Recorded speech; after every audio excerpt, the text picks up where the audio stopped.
Brittney Griner is playing a game, and this is what Brittney Griner calls. I was not going to comment on any of this stuff until this took place. Watch what she says. The entire internet has reacted to this. Here's Brittney Griner. They're playing against the Indiana Fever, and look what she's saying. Go ahead, Rob. For the ticky-tack fouls. The ticky-tack fouls. Welcome back to the Clark Update, all you WNBA fans.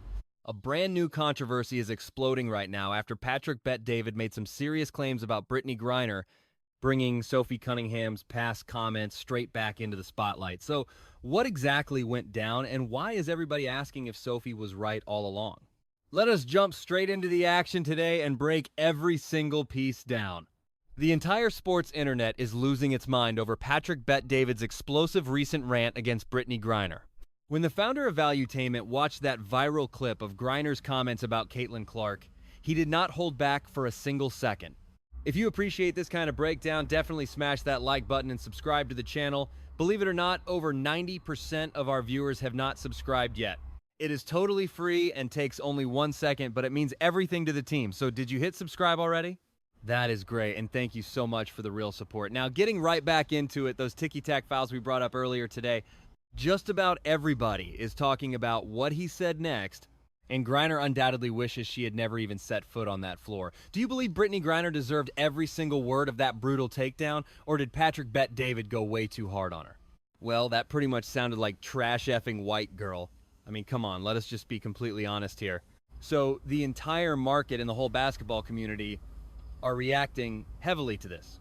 Brittney Griner is probably still picking her jaw up off the floor after Patrick Bet-David delivered one of the most savage verbal takedowns in recent sports media history. Right after that viral clip dropped, the high-profile media mogul went in and ripped Griner apart without pulling a single punch. Look, this was way more than a simple critique. This was a total dismantling of the current WNBA culture, exposing every single flaw in plain sight. Let us break down what actually set PBD off in the first place. What looked like a basic, straightforward basketball sequence between Caitlin Clark and Angel Reese ended up sparking this massive national debate. But as Bet-David pointed out, the moment spiraled into something much bigger and frankly ridiculous after Angel Reese blatantly shoved one of Clark's teammates. In response, Clark committed a retaliatory foul on Reese. Then Reese pulled off what PBD called a classic LeBron flop, hitting the hardwood like she caught a sniper shot from the stands. And right here is where this whole situation got completely ridiculous. According to Bet-David, several mainstream sports figures immediately made it about race, instead of simply treating the moment like a normal, heated basketball play. DeMarcus Cousins started claiming Clark gets protected purely because of her race, while Angel Reese started throwing around divisive commentary of her own. That is the exact moment PBD started getting genuinely furious, especially after Julie Hill came out with one of the wildest takes in modern sports history.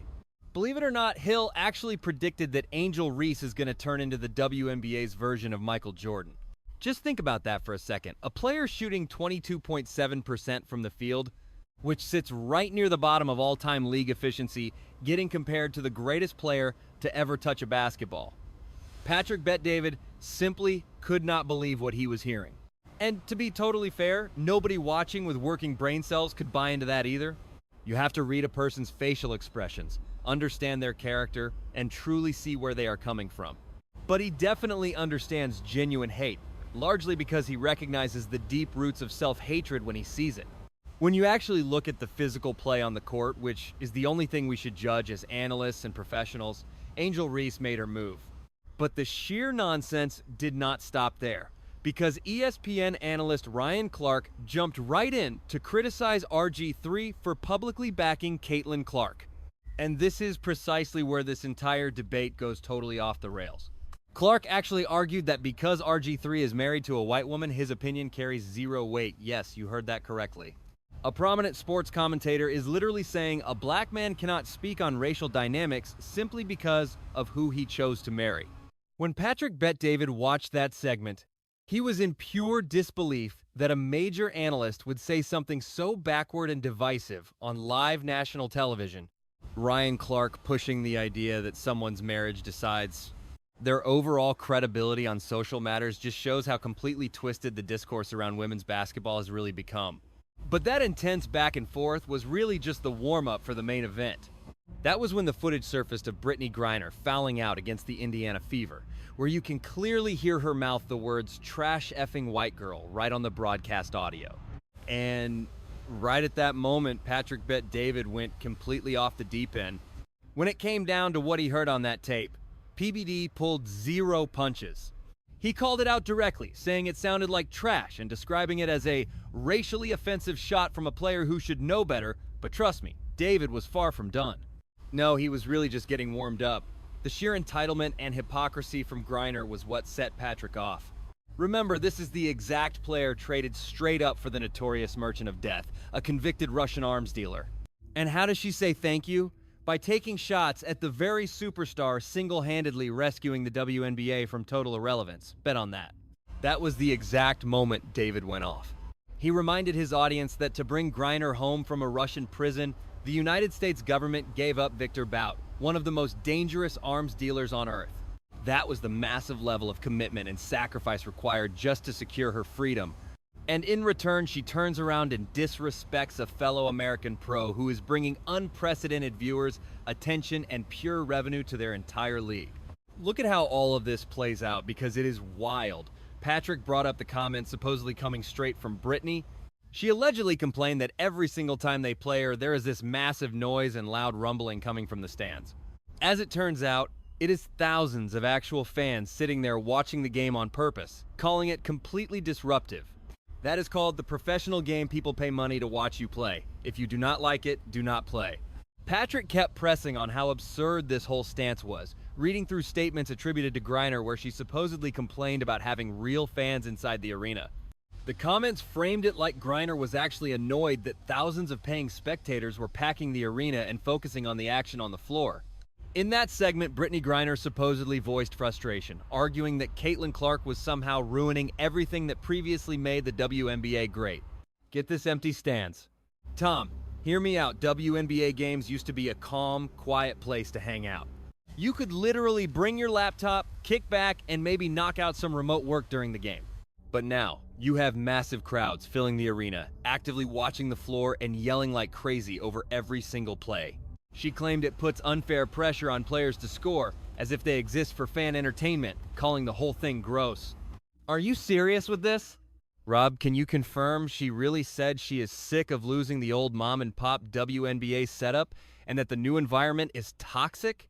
She mentioned seeing a father and daughter yelling in the stands, saying she could not hear them clearly, but assumed it was about her play or casual racism. The statements sounded straight out of a satire piece because they were just that ridiculous. The idea that WNBA arenas were once peaceful spots where someone could relax with a laptop and finish work is completely wild. According to those reported complaints, she supposedly argued that cheering fans placed unfair pressure on players to produce, as if athletes exist for entertainment. Even though the quotes were clearly satire, Patrick Bet-David used the moment to highlight the genuine sense of entitlement coming from multiple players across the league. The fact that pro athletes would push back against having passionate fans who actually invest in their sport is mind-boggling. And look at Adam. I have to back up Adam here because he has been arguing for a long time that this exact mindset is why the WNBA struggles to turn a profit. In his view, this is what Caitlin Clark gets for giving in and playing along. Remember when she lost people by claiming that while she worked for everything, she still benefited from white privilege in the sport? She added that elevating black women would be a beautiful thing, and for a lot of critics, that was the breaking point. Meanwhile, stars like Angel Reese and Brittney Griner act like the sport owes them, alongside commentators like Ryan Clark pushing a victim narrative. We are talking about literal millionaires here. What are we doing? It comes down to pure attitude. There is zero humility, just pure entitlement across the board.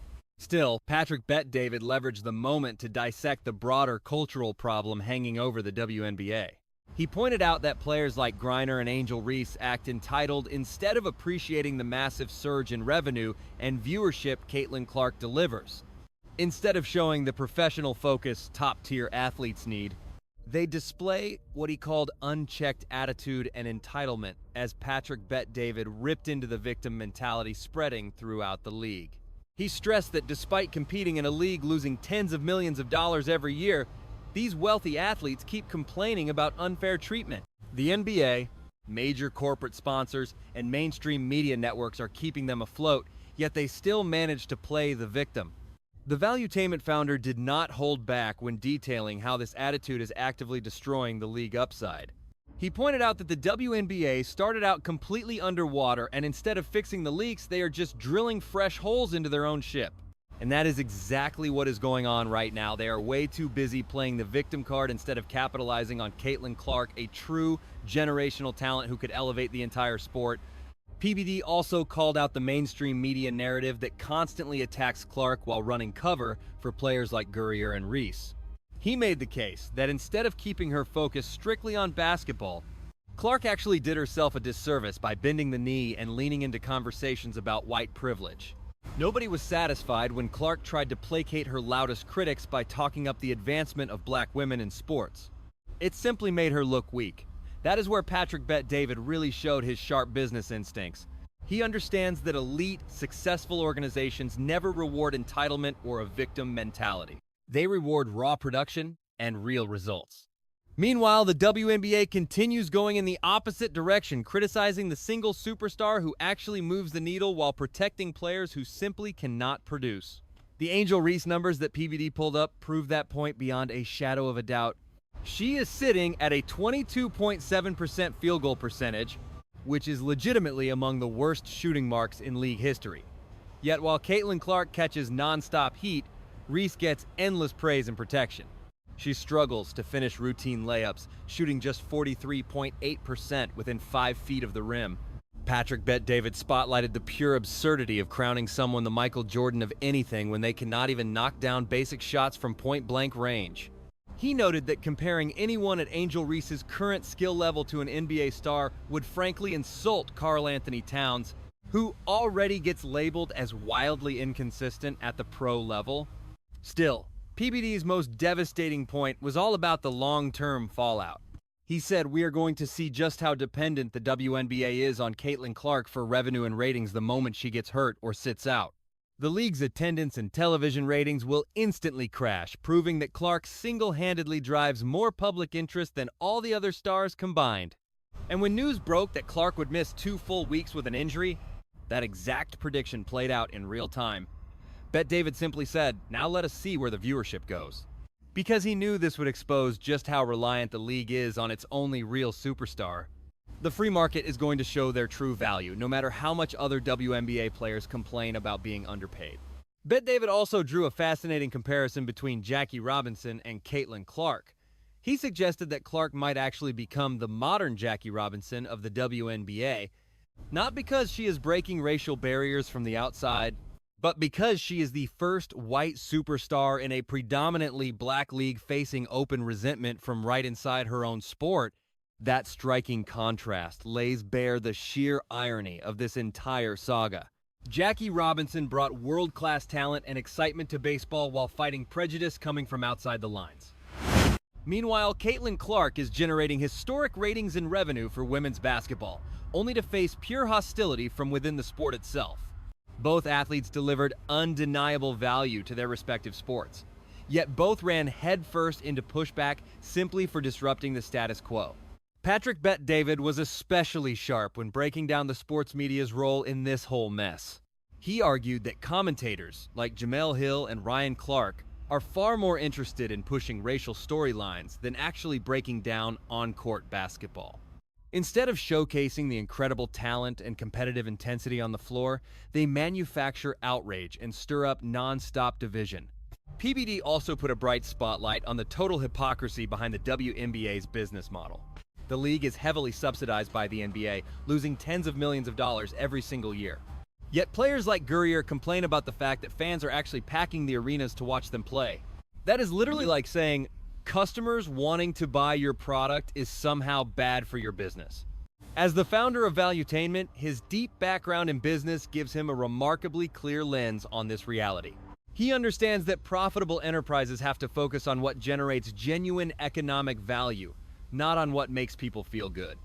Despite having real athletic talent, the WNBA keeps prioritizing hurt feelings over hard production, which is exactly why the league remains stuck in financial quicksand.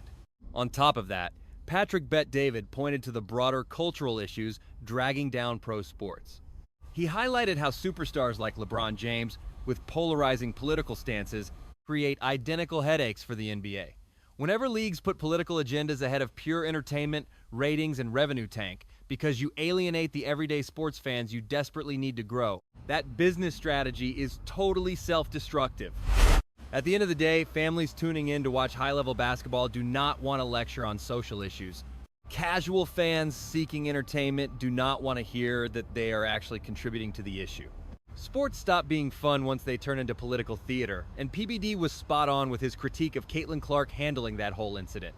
He pointed out that Clark was really trying to placate critics who were never going to be satisfied, especially when she brought up white privilege and uplifting black women. Instead of focusing on what made her special on the court, she got dragged into racial politics completely unrelated to basketball.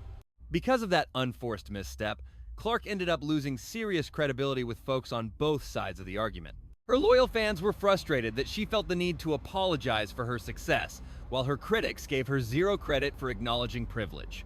It is a classic example of how jumping into racial politics rarely benefits anyone, especially athletes, who really should be focusing entirely on their sport. The bigger takeaway from the analysis by Patrick Bet-David is that pure merit ought to come before identity. The WNBA has a massive opportunity to build something genuinely unique across professional sports around exceptional stars like Caitlin Clark, yet they are throwing that chance away by putting racial talking points ahead of basketball brilliance. The ultimate test of that argument comes down to PBD and his forecast regarding viewership during an injury absence. If television ratings crash while she is off the floor, it proves the rest of the WNBA stars do not carry the value they claim to have. If the league ignores that reality, they will keep struggling financially while alienating the exact fans they need the most. Patrick Bet-David delivered a brutal but necessary takedown of Brittney Griner and the dysfunctional state of the WNBA. The self-destructive behavior and blatant hypocrisy, and that entitlement holding women's basketball back from reaching its full potential needed to be called out, which is exactly what PBD delivered. Sports discourse is honestly better for hearing his perspective because Patrick Bet-David gave Brittney Griner and the whole WNBA a much-needed reality check. His unapologetic breakdown exposes the exact hypocrisy and entitlement that continue to damage women's basketball from within. What is your take on this intense breakdown from PBD? Drop your thoughts in the comments. Hit that like button and subscribe for more unfiltered, real sports commentary.